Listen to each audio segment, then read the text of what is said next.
à Gennevilliers pour accompagner les enfants dans toute cette précision de ce son ciné. Il y a eu la frise numérique. Et puis, j'ai utilisé le matériel didactique Séguin Montessori. Donc, je répète. Je crois que c'est le moment de le dire à ce moment-là. Quand j'utilise le mot Montessori, tout de suite, il faut que je rappelle. Attention, attention, on se détend, on se calme. Je tiens à préciser que j'ai utilisé du matériel Séguin Montessori et non pas le système Montessori. Et que même dans ce choix de matériel Séguin Montessori, j'ai fait un gros élagage.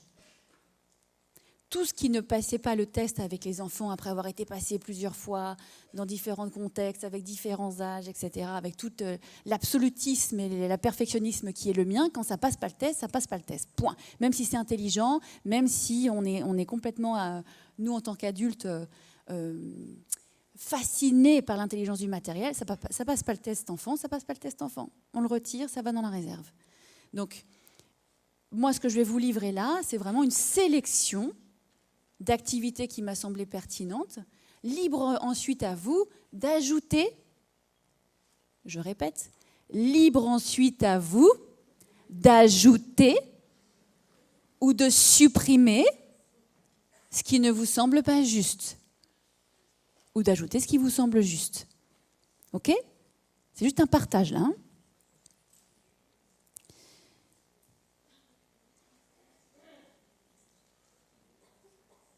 Et dans les activités que j'ai choisies,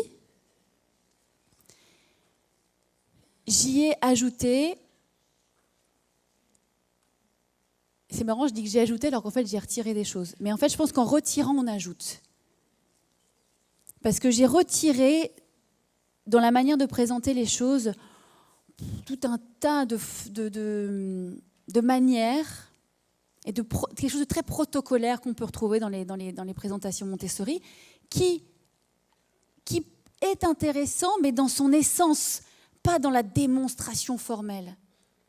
Ce qui est intéressant dans le protocole de présentation des activités Montessori, c'est toute la rigueur qu'il y a dans le vocabulaire, dans le choix des mots. Ça c'est extraordinaire, c'est vraiment important.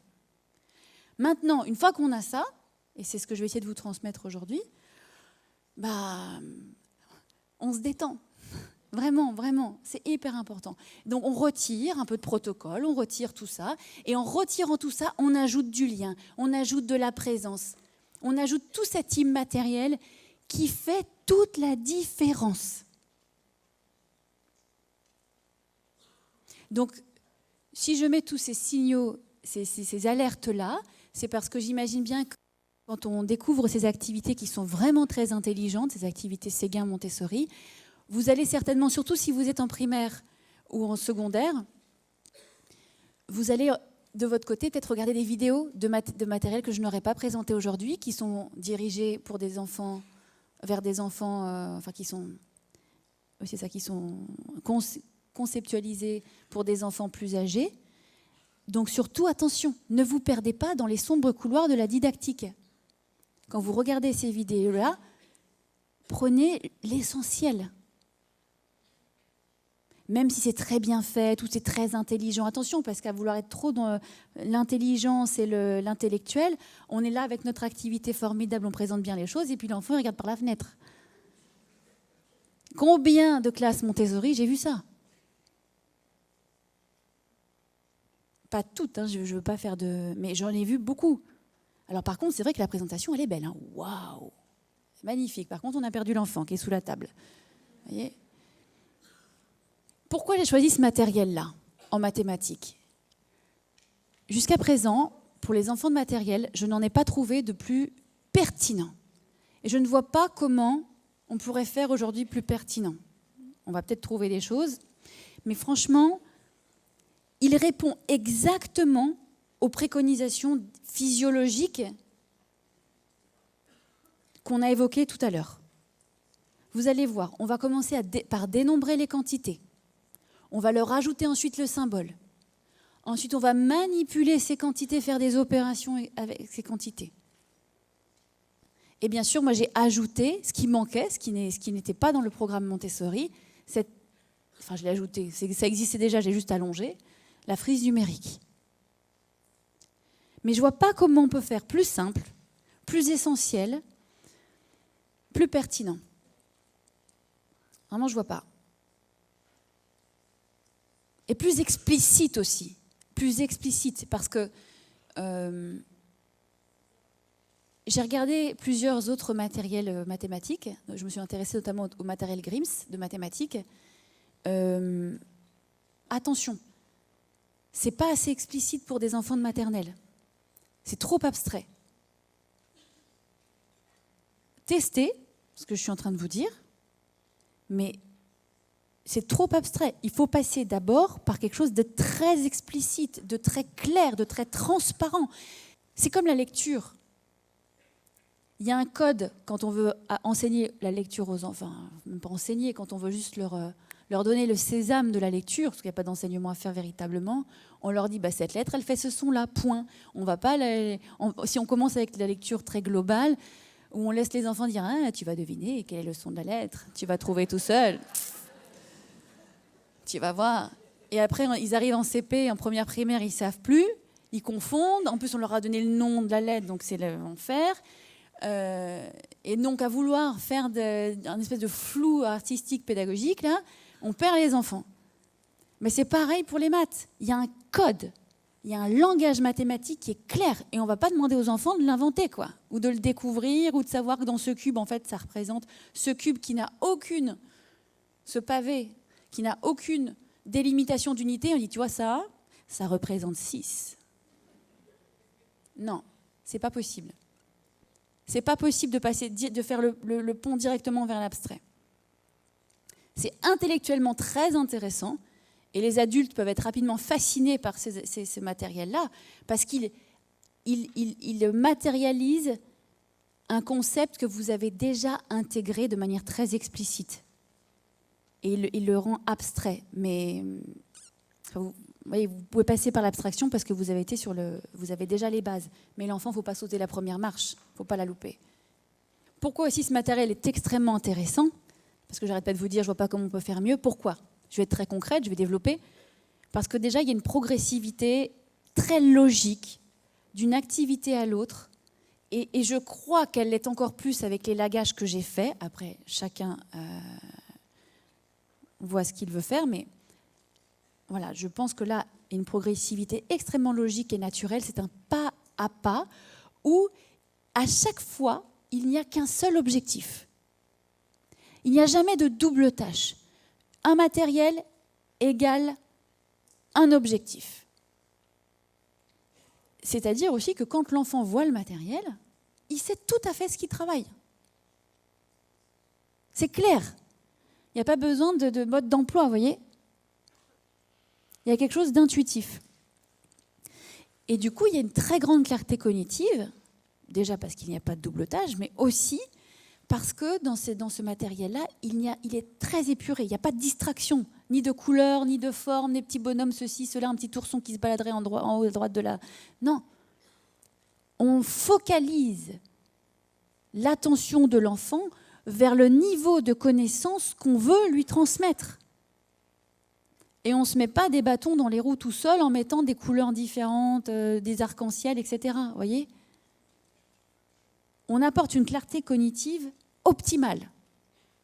Donc, ce que je vous disais la dernière fois, eh bien, le faisceau d'attention de l'enfant est complètement dirigé vers la connaissance. Et donc, elle s'acquiert beaucoup plus rapidement, déjà même sans rien avoir à faire, juste en arrêtant d'utiliser du matériel qui distrait l'attention de l'enfant.